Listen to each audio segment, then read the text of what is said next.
जय श्री कृष्ण एवरीवन। कैसे हो आप लोग? आई होप आप लोग सब बढ़िया होंगे और आपकी पढ़ाई भी बढ़िया चल रही होगी। तो आज मैं मॉर्निंग में बहुत जल्दी उठ गई थी क्योंकि सुबह सुबह ना मतलब अच्छे से सुबह जल्दी उठ के मॉर्निंग में पढ़ने में मुझे पता नहीं आजकल काफ़ी इंटरेस्ट भी आने लगा है।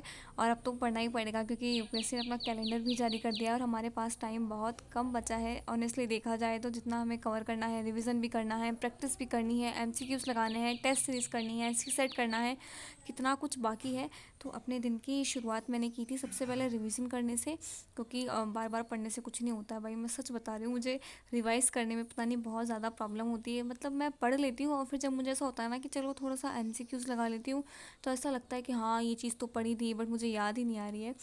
तो वो वाला स्लॉट कंप्लीट करके फिर मैं छत पे चली गई थी और वहाँ पे मैंने देखा कि ये प्यारी सी कैट यहाँ घूम रही थी। एक्चुअली मुझे ना यहाँ पर है ना सनराइज़ देखना बहुत ज़्यादा पसंद है और मस्त एकदम प्रीटी सा व्यू आता है यहाँ से। तो मैं फिर उसी को देखने के लिए और एंजॉय कर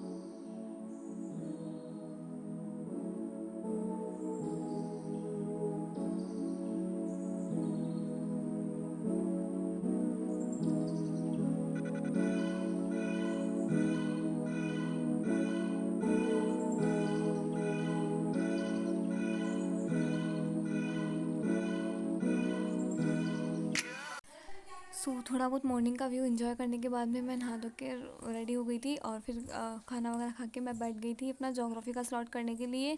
क्योंकि अब मुझे सबसे ज़्यादा टेंशन इस बात की हो रही है क्योंकि अभी मेरे दो तीन सब्जेक्ट्स ऐसे हैं जो बड़े बड़े बाकी हैं और उसके बाद में मुझे फुल टाइम अपने रिवीजन पे भी कंसंट्रेट करना है और छोटे मोटे मेंस के सब्जेक्ट्स भी हैं जिनको पहले से कवर करके रखना पड़ेगा क्योंकि सिलेबस एक बार कवर हो जाए तो फिर हम लोग टेंशन फ्री हो जाते हैं।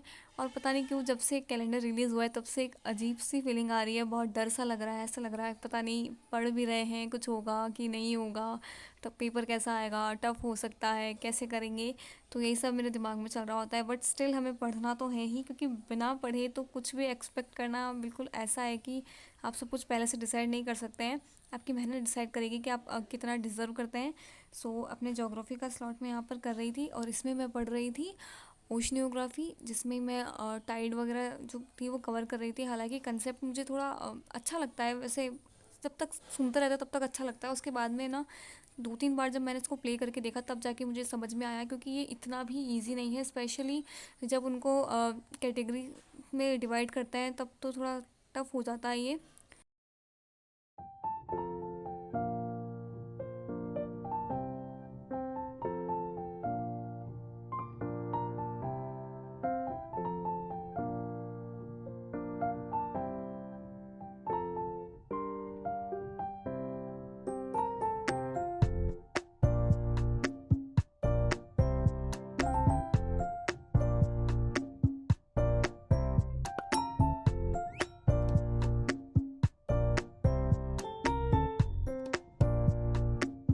अपने जोग्राफ़ी का स्लॉट कंप्लीट करके मैंने फिर लगभग 1 घंटे तक मैंने रेस्ट किया। उसके बाद में फिर मैंने लंच किया और लंच करने के बाद में मैं बैठ गई थी आर्ट एंड कल्चर करने के लिए।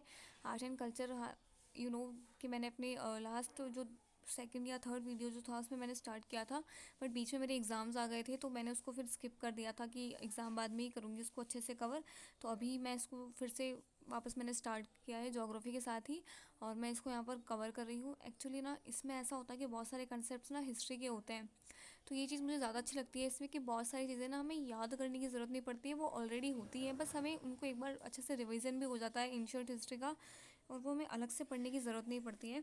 तो यहाँ पर मेरे पास पीडब्ल्यू की एक बुक है और उसी से मैं अपना आर्ट एंड कल्चर कवर कर रही हूँ और जो कंसेप्ट मुझे समझ में नहीं आता है उसको मैं लेक्चर से कंप्लीट कर लेती हूँ। और मैंने मतलब ऐसा सोच रखा है कि पहले जो नोट्स वगैरह है वो बना लेती हूँ और फिर जो चीज़ें समझ में नहीं आएंगी उसके लिए एनसीईआरटी और लेक्चर्स तो हैं ही।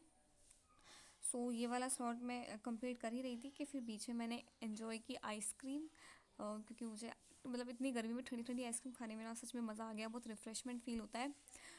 तो आर्ट एंड कल्चर का स्लॉट कंप्लीट करने के बाद में मैंने रेस्ट किया थोड़ी देर नहीं बहुत देर मैंने रेस्ट किया। उसके बाद में शाम के टाइम ना मेरा बिल्कुल भी पढ़ने का मन नहीं हो रहा था तो मैंने सोचा कि चलो सी सेट का मैं रिवीज़न ही कर लेती हूँ क्योंकि अब हालांकि मैंने सी सेट एक बार तो मैंने अच्छे से प्रिपेयर कर लिए हैं सारे नोट्स, उसके बाद में मैंने एक दो बार और उसको रिवाइज़ कर लिया है। बट अभी मैं सोच रही हूँ कि अभी मुझे सिर्फ प्रैक्टिस करनी है और रिवीजन करना है, तो मैं ज़्यादा से ज़्यादा प्रैक्टिस करूँगी, प्रैक्टिस सेट्स करूँगी, ताकि मेरा सीसेट थोड़ा और अच्छा हो जाए। क्योंकि कंसेप्ट तो सारे क्लियर है, बट जब हम क्वेश्चंस करने बैठते हैं ना, तब ऐसा लगता है कि यार ये भी नहीं आता, वो भी नहीं आता। आई थिंक रिवीजन सबसे ज़्यादा ज़रूरी है। तो मैं यहीं पर रिवीजन ही कर रही थी सी सेट का, और सी सेट करने से ऐसा हुआ कि मेरा थोड़ा पढ़ाई में भी मन लग गया और थोड़ा इंटरेस्ट भी आया, और जो मेरा समय था ना वो भी इधर उधर के कामों में वेस्ट नहीं हुआ, बल्कि उसका भी मैंने अच्छे से यूटिलाइज़ कर लिया। तो ये वाला स्लॉट मेरी इस वीडियो का आखिरी स्लॉट है, और शायद इस दिन का भी। तो ये वाला स्लॉट भी चलो जल्दी से कंप्लीट कर लेते हैं।